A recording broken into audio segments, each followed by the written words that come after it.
Then we have, oh wait, forgot, Jaguar Beast is actually a lot more civil than he appears, so that's something which is quite useful to keep note of. Usually it's the other way around, but, you know, Jalgar and Jaguar Beast are just very different in a way. We also have, who for some reason isn't necessarily listed in the crew, Death Cobra. Woohoo! Death Cobra, who is actually, he has an Autobot boyfriend, aka Chameleon, who, well, acts like a chameleon. And also, they're kind of just doomed yaoi. Six shot. Oh, something. Sorry, something was in my throat. But, yeah. So, basically, Death Cobra was like, well, makes sense, I guess. And Death Cobra was like, well, I really like you, Chameleon. So,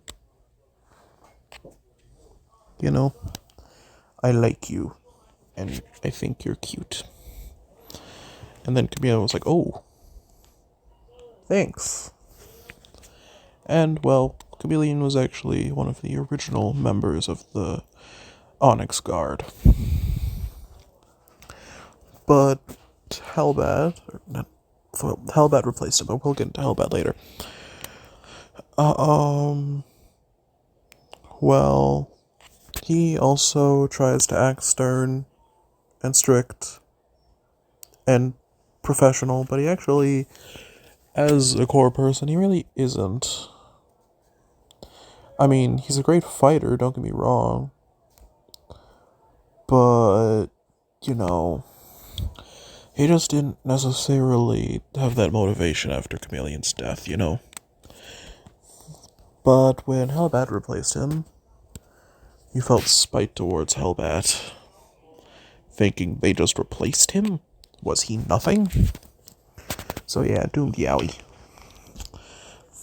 And also, the Cobra Breast actually was a gift from Chameleon, since Death Cobra actually had a defect.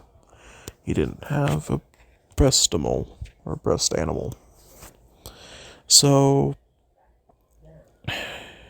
I mean, yeah, Cobra Breast was his favorite.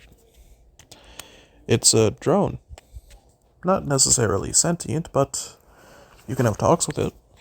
It doesn't necessarily have free will, it's more linked to defend Death Cobra no matter what.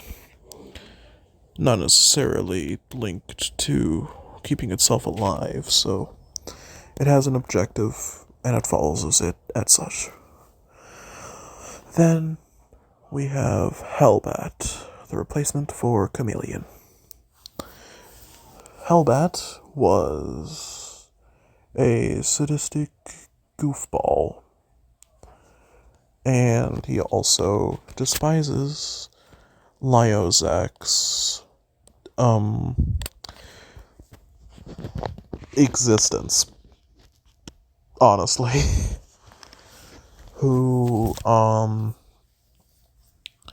basically, they were good buddies, but then after Chameleon died, after one of Lyozak's missions on patrol, he was quite irritated about it.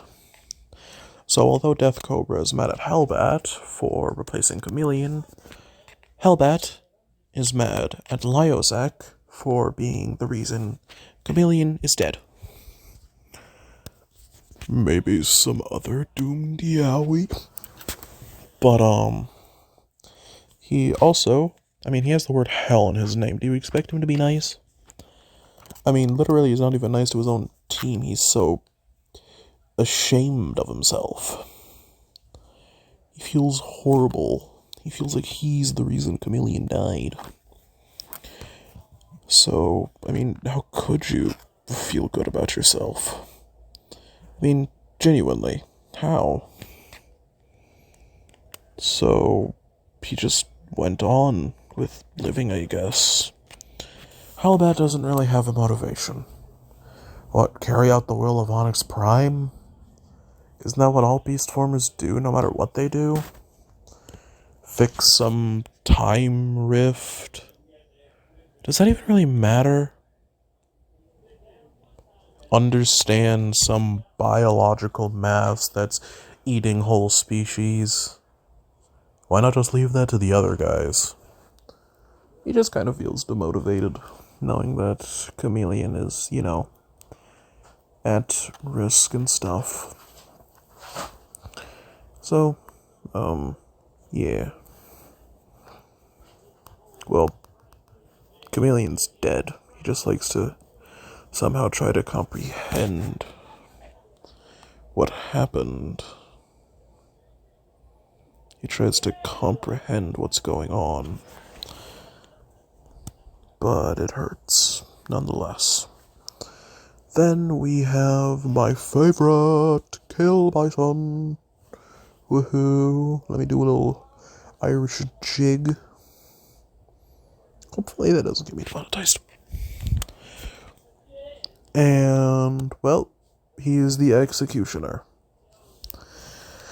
He likes ripping people a new one. Wow. Also, his transformation literally has him pulling out the middle finger. So, yeah. You just be pulling out the middle finger like it's nobody's business. But, yeah. Also, his barrels will either be A, bent backwards, B, yanked on, or C, made useless once the first step has been completed. And you're probably like, what are his barrels? Well, he turns into a tank, and he just, for some reason, has alcohol barrels on his back. You thought I was talking about his guns. No, because, Kill Bison is one of the, 13 guards made out of Plasmotria. Sigshot also being one of them, but we don't need to talk about that. So, it's kind of really hard to bend him. And Kill Bison, or Iron Bison if you want to be stupid and censoring, well, yeah. He's kind of just, insane. He is not mentally okay. At all. He also has 2 giant horns, which are probably like, oh, that's such a disadvantage. He rips his horns off, and they regrow, like, immediately. Like, you need a pile of bones to make a bone former? Just ask Kill Bison to rip off a few bones. He'll be good. Kill Bison also can't feel pain, because he is built different. And also, his breast animal, Bison Breast, is actually kind of, well, chill. He just chill for real. But most times they will have guns. But, you see, Kill Bison doesn't use guns. He uses melee. And Bison Breast turns into, well, a giant cudgel. Wow, it's almost like cudgels are blunt force weapons. Wow, I couldn't have possibly imagined such things happening. Oh god, how could that ever possibly happen? A blunt force weapon? A brute, an executioner, and a cudgel? How unique. Actually, for something that is quite unique, most executioners have something called a scissor blade. It's only called that because a species very similar to humans thinks it resembles Cisaru, which is their version of scissors. Yeah. But anyway. And then, basically... yeah, then we have deathsaurus.